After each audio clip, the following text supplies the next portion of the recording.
Can introduce Rhodessa and the Medea Project as they're clearing the stage, and this piece, which I'll have to pull back. So I'm Eddie Mochtinger. I've met everybody. I direct the Women's HIV program at UCSF. So our program has amazing services. We have doctors, we have nurses, we have the best social worker I know, we have case managers, we have a pharmacist, we have breakfast. It's an incredible program. We can't possibly, there's too much going on. Patients are like, too much. And despite all of what we offer, a significant minority of our patients still fare very poorly. Many do not take their antiretroviral medicines or come to clinic regularly. Many stay addicted to crack cocaine and other medicines, drugs. Many are very depressed. And many stay with abusive partners despite all of our interventions. And so we realized that many of these health problems were due to isolation, stigma, and non-disclosure, and that our program wasn't and really couldn't effectively address these kind of deeper emotional core issues on our own. So 4 years ago, I was very fortunate to meet Rhodessa Jones. And I saw Rhodessa Jones and watched her for a little while, and I thought to myself, I want more of that. And Rhodessa is the co-director of the San Francisco arts organization Cultural Odyssey. She is the founder and director of the Medea Project, Theater for Incarcerated Women. And Rhodessa and the Medea Project for 30 years have gone into jails here in this country and in Africa and in other countries and worked with incarcerated women to empower them to put on theatrical performances about their lives with the goal of empowering them and reducing recidivism. Rhodessa and I realized that her method held particular promise for HIV-positive women, many of whom were not out. So what you're about to see are a few brief pieces from the Medea performance that was developed first in 2010, and I'm being moved off stage, and has evolved since then as participants come and go and new issues arise. So it is my great honor to introduce Rhodessa Jones and the Medea Project. Thank you, Dr. Mochtinger. Hello, hello. Thank you for hanging in there. I hope you're going to have fun. You all right? All right, good, good. I wore my red to inspire you. So, and I am Rhodessa Jones, the founder, artistic director of the Medea Project, Theater for Incarcerated Women. It started about 25 years ago. I was asked to come into the jails and teach aerobics. And I knew something else was required. Women were not interested in aerobics, but they were interested in storytelling. So I set about trying to figure out how could I use creativity as a way, can you hear me on this one? Okay, as a way to get women to examine their predicament, to get women to find their own voice with their lives. And fast forward to 20 years into my project, I meet Dr. Mochtinger, and we started talking about his program, and here we are. And we made an amazing piece entitled Dancing with the Clown of Love, with the women living with HIV at the center of it. But I just want to share one thing with you before we start.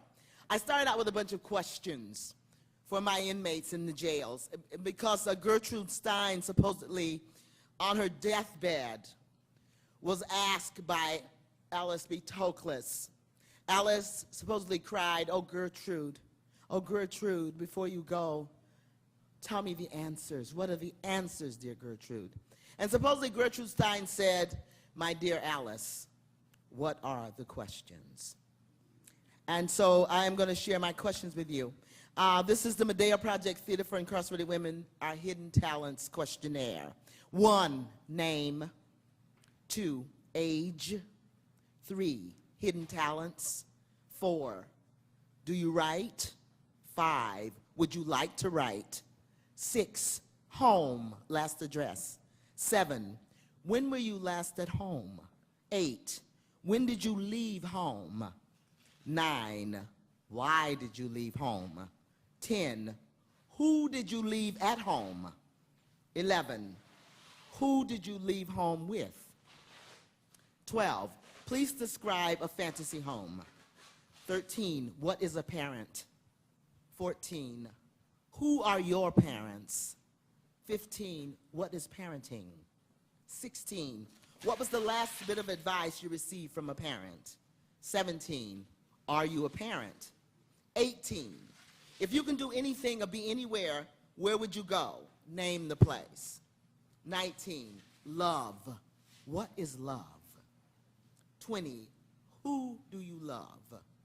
21, who loves you?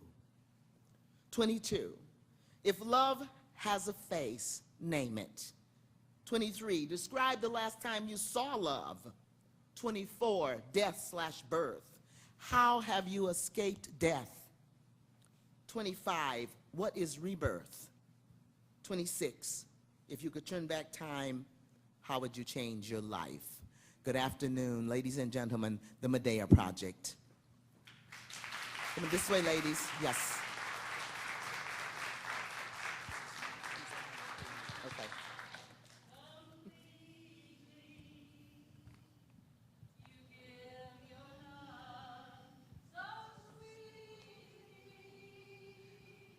Tonight, the light of love is in your eyes.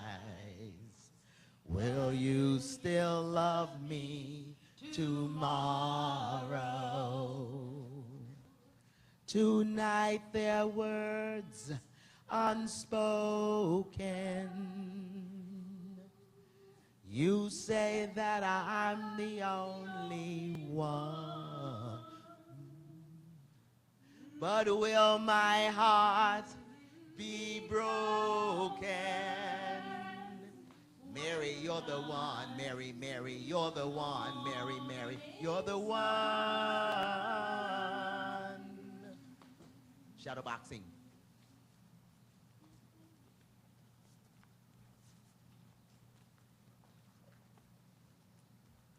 Energy, come on, let's go to work. Let's work.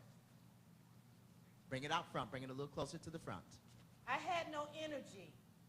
This was in February 2000. I was tired all the time. I went to the doctor at UCSF. They said I had pneumonia. They gave me an HIV test. It came back positive. I was devastated. Tonight there's words unspoken. You say that I'm the only one. 1979, car accident, blood transfusion. 1989, I get a call from Alta Base Hospital. I get there, and I spoke with the nurse, and she told me I have HIV. I asked her, how long do I have to live? She said, 1 year.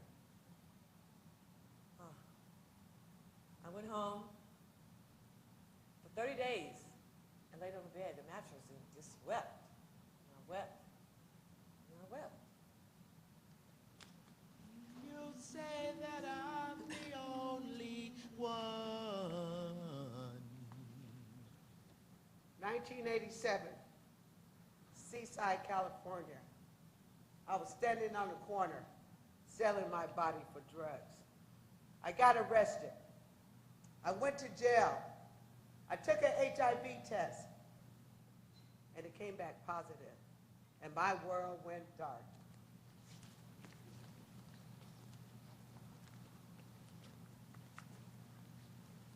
You say that I'm the only one.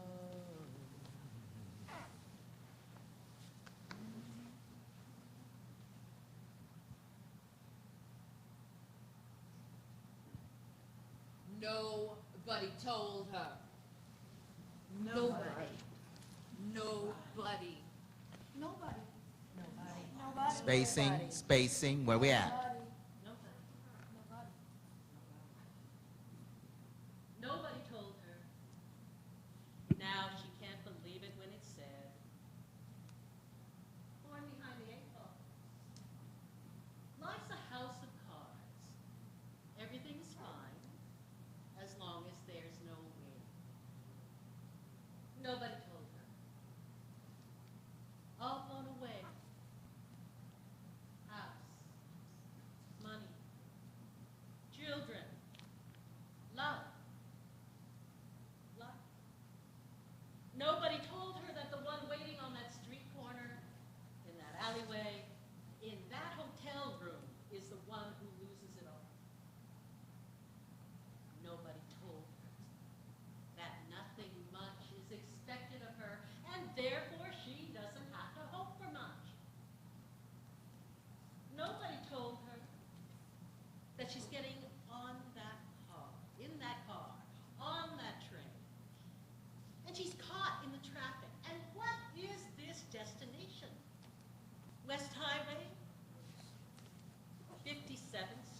me energy. Give me energy.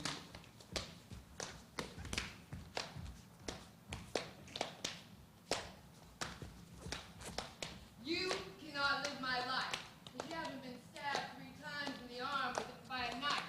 My mother's drug use.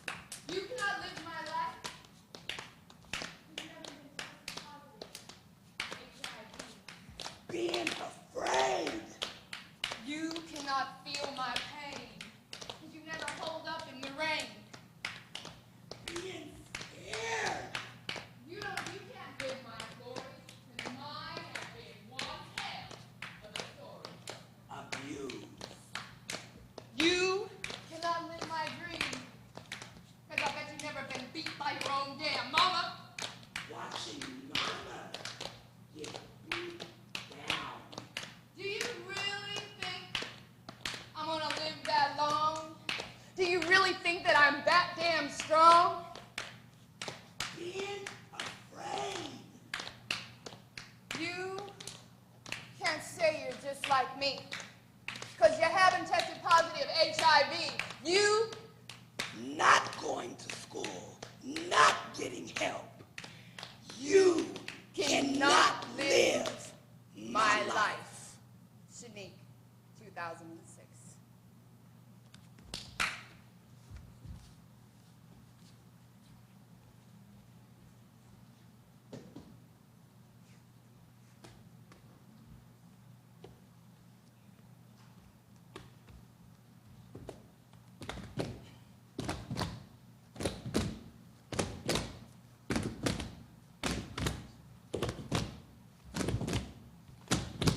Let's work. Push it. Come on. Work. Cuss her! You got HIV and a lot of other stuff you got. Mountains to climb. Yeah. Forks in the road. Yeah. Knives in the back. Hurdles to jump. Stumbling blocks. Things to fall into.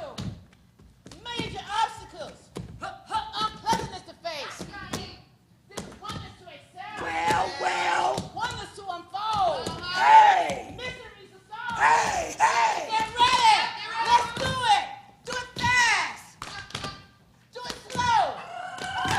Do it right. Do it up. Do it in the daylight. Do it in the moonlight. Do it for free. Hey. Get paid to do it. Do it for yourself. Do it for the world. HIV, so what? Just do it. Or it won't get done. Sister girl, listen up. Hey.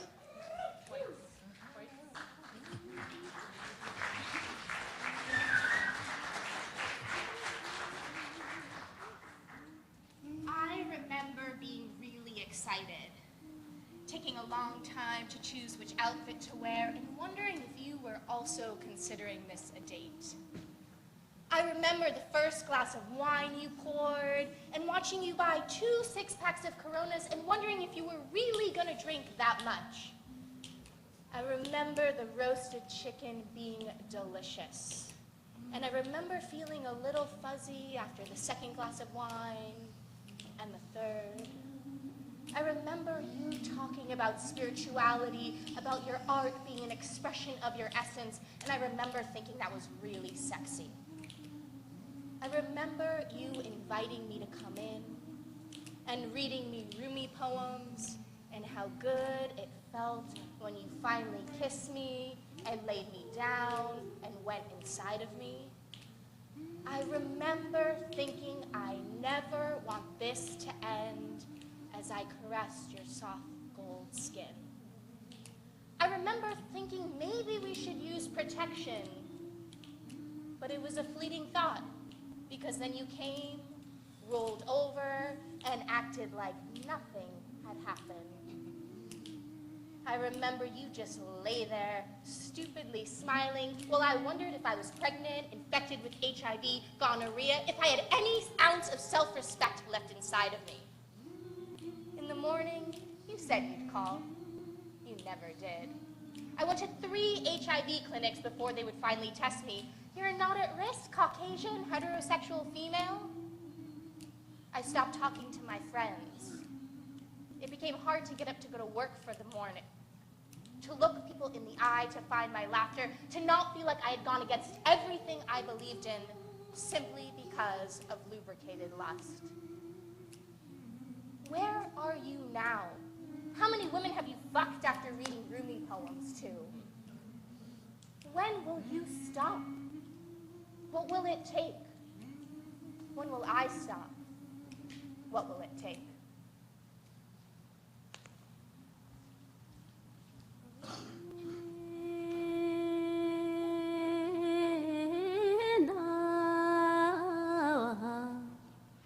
Stir up the ether.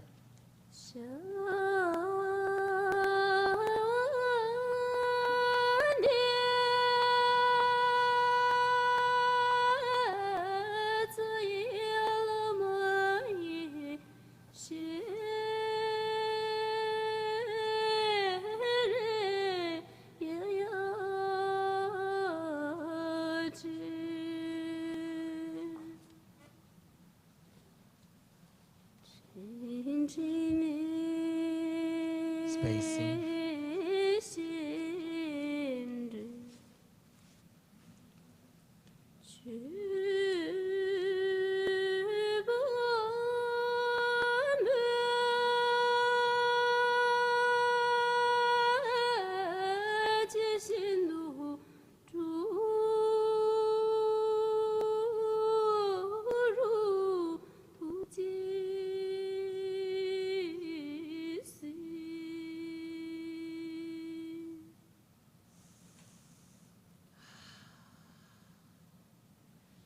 If she had not said yes, if she had not welcomed him into her womb, knowing his name beforehand, hiding it under her ribs, if she had not put down her book at the moment of yes and relinquished all hope, he would never have spoken her words. Before his hands, her breast was pierced, hers the first body sacrificed, not water to wine, but placenta to bone. She fed sorrow with her blood. In the beginning was the Word, but it was only the beginning. What is held, what is suffered, joins us with the mothers of the damned. Oh, my beloved son, I am overwhelmed with love and cannot endure. The miracle is not that the Father sacrificed his Son. Since Abraham, fathers have always sacrificed their sons. The miracle is, startled by the angel of grief, she said yes. Para su ayo.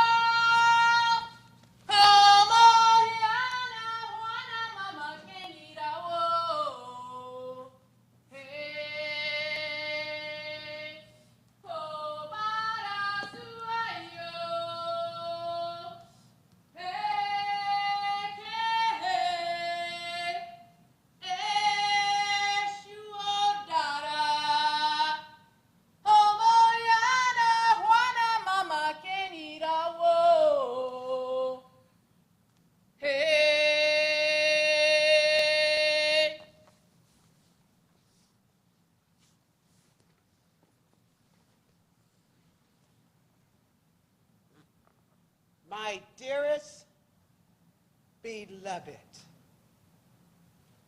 I didn't understand what the words meant to me, but I'm going to explain them to you. I wonder if anyone who heard the words, "You have HIV, Human immune deficiency virus. or AIDS, felt it as a single defining moment in your life like I did. For me, it was a watershed, a rupture of time that divided my life into before and after. I was in jail, standing in line for a blood draw, glancing down at the list of things they were checking. My eyes stopped on 3 letters: HIV. Human immune deficiency virus. Even though I've been diagnosed since 1987, that moment in jail stayed with me. I have HIV. That was my name on that list of lab tests. I couldn't imagine this bomb had been dropped on my life. Unable to imagine such a big, overwhelming void could ever be filled.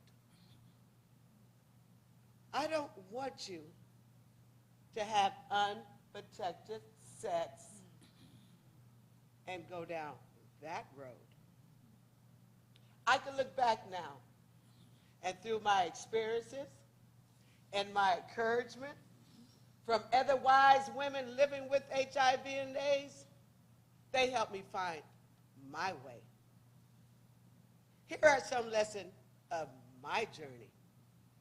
I couldn't forgive myself for getting HIV, but someone told me a long time ago, if you're looking for a reason to feel shame, you can always find one.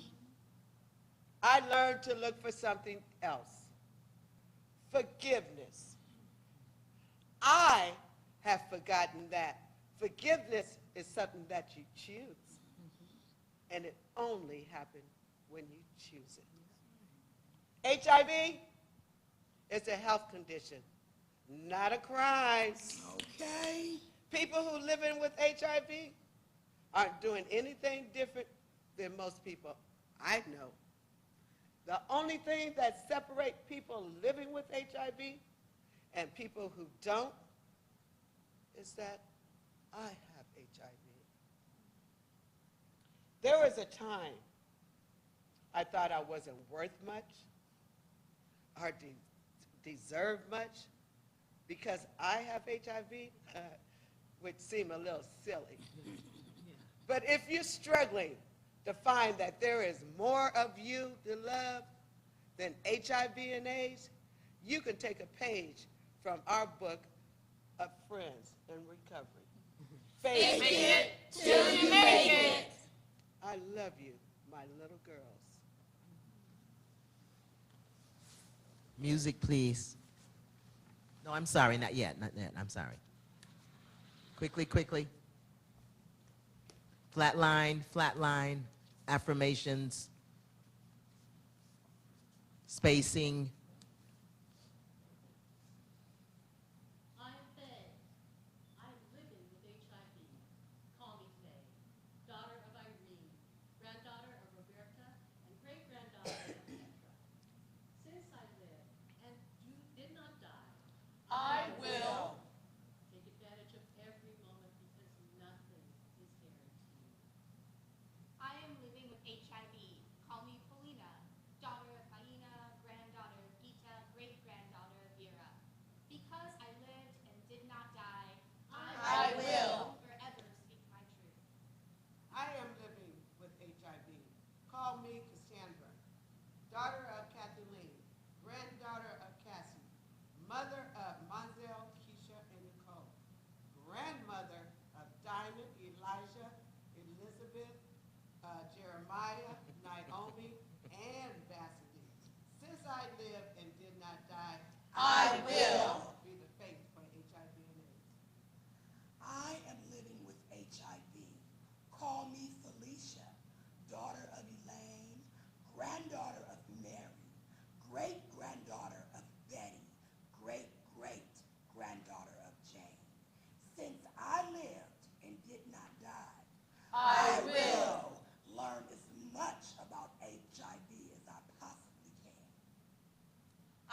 living with HIV. Call me Tara. Daughter of Tamra, granddaughter of Albina and Dolores. Since I lived and did not die, I will do something to improve the lives of myself and those around me every day. I am living with HIV. Call me Mary. Daughter of Mary Lee, granddaughter of Huggy Lee, great-granddaughter of Sally Lou. Since I lived and did not die, I will use theater to promote health for HIV and AIDS. I am living with HIV. Call me Lisa, daughter of Teresa, granddaughter of Veronica and Katarina, mother of Django. Since I lived and did not die, I will teach my 12-year-old students to stand tall with self-respect. I am living with HIV. Call me Shay, daughter of Lillian, granddaughter of Hazel, great-granddaughter of Rose, mother of Santi and Shwana, grandmother of Kevin, Santi, Trivon. And if I live, since I live and did not die, I will continue to climb the mountain of hope.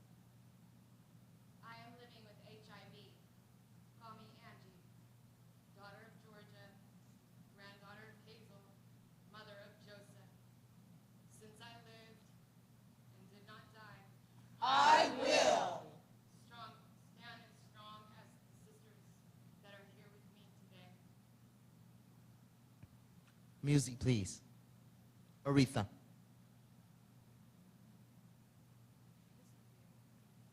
I realize that you've been hurt deeply because I've been there. But regardless to who, what, why, when, and where, we're all precious in His sight. And a rose is still and always will be a rose.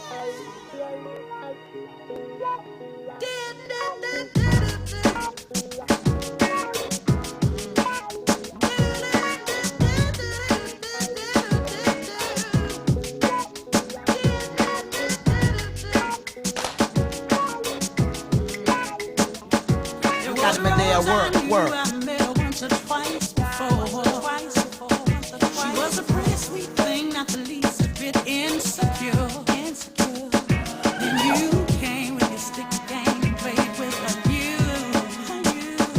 Unashamed of the way you lied and played with a trowel. She never knew I hit her. Steal her honey, then forget her. Now the road is strong. She was a thorn, trying to forget about you. 'Cause a rose is still a rose. Ladies and gentlemen, the Medea Project. Theater for Incarcerated Women. Thank you, ladies.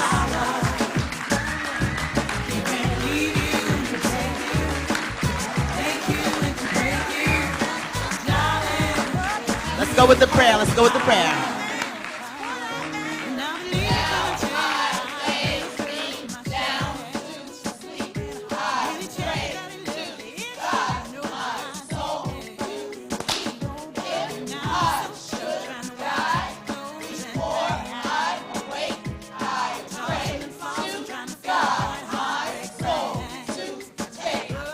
Yes, y'all. You did a good job. The Medea Project. Take a bow, y'all. Take a bow.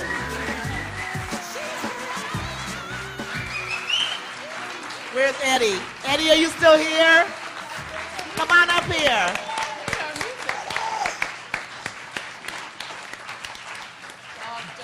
Take another bow, y'all. Work 'em, work 'em.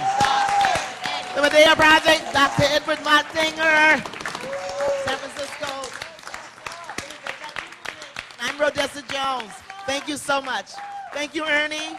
Thank you, Idris. And you are Veronica Miller. Oh, hi, Veronica. Thank you all. Thank you all. Do you have time for questions?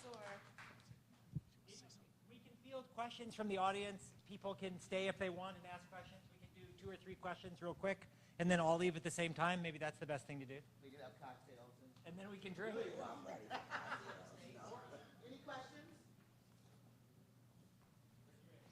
I think everybody's stunned. Where do you perform next? Where do we perform next? Where we're performing next is I'm leaving for Johannesburg June 1st to work with, I have a Medea and Africa project. And then I'm coming back, and I think that we're going to be, the group is at June 14th, we're doing a benefit for Planned Parenthood here in California. I won't be here, but the company will be doing a new piece for Planned Parenthood. And we will bring you to Washington, D.C. in November. You didn't know that yet, but we will bring you to Washington, D.C. in November, yes. Thank you, we would love it, we would love it.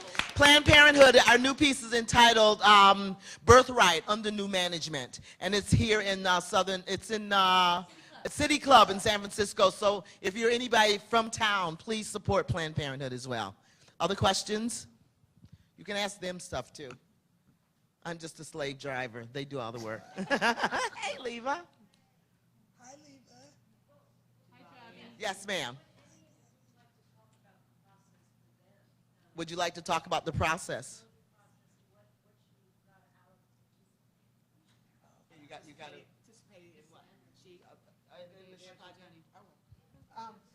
Hi, my name is Cassandra. I got into this through Dr. Eddie, which is my doctor, and I know for a long time, I've been positive since '87, and it took a long time for me to have a voice around being a woman of color and wanting to speak out. And Dr. Eddie introduced me to Rhodessa, and I wanted to be that person to speak out, for women. But when I got with Rhodessa, and she talking about doing some deep writing about some stuff, the piece that I just did, I didn't feel those feelings in jail because I had to be tough in jail because my friends before me came back negative. And so I had to suck it up, and I was using drugs at the time. And I had to hold my head up. But, doing this piece with Rhodessa, it brought a lot of feelings out of me. And it made me want to speak up, because I didn't have to live in shame no more. I didn't have to live in stigma no more. It wasn't my fault. It was, all these things.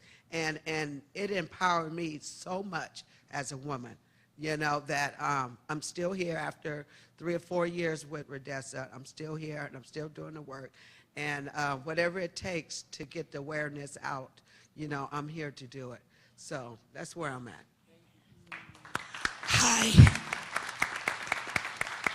Hi, my name is Felicia, and I've been with Rhodessa. She got me from jail. I'm one of the incarcerated women, and I've been with her for 21 years now. And like I said, she got me from jail, and I've been with her for so long, and it's really changed my life a lot. I have went from drugs to, oh God, stealing, just name it, and I've done it. And she's really helped me a lot, with the writings. And at first, I would be the one, oh no, I can't write this. I'm not a good writer. I can't do this. But when I really put my mind to it, I can do it. And whatever I can do to share with other women, I'm here to do that. So.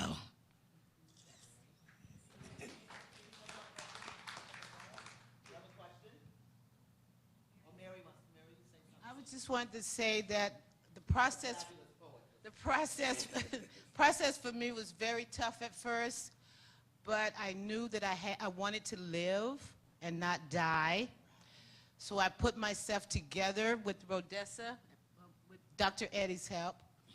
And I said to myself that if I don't want to die, I better get my butt up out of that bed and stop worrying about this and just get out there and prove to the world that I can be more than anything. Anything I wanted to be, I can be. And so the process became easier with time. And Rhodessa had me write some stuff, and I wrote what I felt, and that helped a lot. It brought the best of me out. So now the process is getting easier for me, and I'm beginning to love this. Oh, all right, we heard that. We heard that. I too am a patient for Dr. Eddie, and he suggested I go with Rhodessa this flyer he had and suggested I go to see what the Medea Project was about. And it was like 70 women were there, maybe more. And it ended up being with a minimum of 25 at the interim and the end of it. But however, I didn't know I could dance. I couldn't do anything like that. I told Rhodessa, I can't dance. She said, well, if you can move your baby finger, you can dance. I said, oh, I feel better.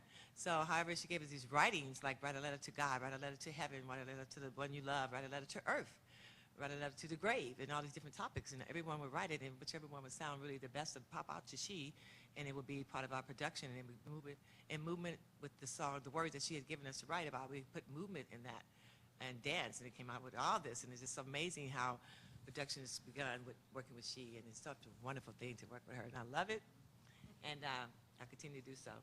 Dr. Eddie and Rhodessa. I just wanted to add that I think this is a very cathartic experience.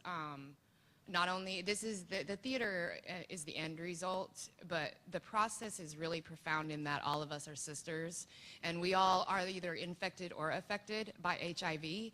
And so for us to stand, I know from me and my experience, I'm formerly incarcerated, and I should be HIV positive just by the grace of God. I'm not. By all my experiences, but my point is like to stand or to wear our shirts or to stand united in this thing.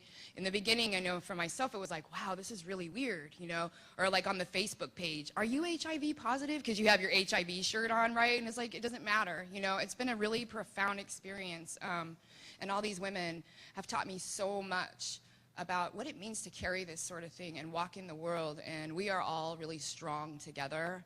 We're a coven, we're a group. We're really strong sisters together, and we have to tell the truth, and we get to cry and scream and laugh and have a good time and travel. We fight, we eat together, you know. I mean, it's a very, very, very tight-knit thing that we're doing here. We don't just get together periodically and go, okay, we're going to go to a health disparity conference. You know, I mean, we spend our lives together. We do. We spend our lives together, and that's a really, really profound experience. So if you have a sister that you can do this with, we have each other, all of us, and we call each other on our stuff, and it's a very profound experience. So, yeah, thank you. One more question? One more question, and then we'll all go have a cocktail together or a non-alcoholic beverage. I'm just curious how you, Rhodessa, how you started the project and like what your main mission was when you started it. When I started the Medea Project, Theater for Incarcerated Women, oh my God, more than 25 years ago, I had been hired by the California Arts Council to teach aerobics to incarcerated women. And I was like, I was totally mystified. I said, you know, I have no idea what this is about, but I'm going in. You know, I mean, it's just, what does aerobics have to do with, you know, rehabilitation? But I went into the city jail here in San Francisco, and I gradually learned that the women really wanted to tell their stories. Because that's how I teach, and that's how I lead. I feel like I can't ask you to open up if I'm not willing to open up, you know, to you.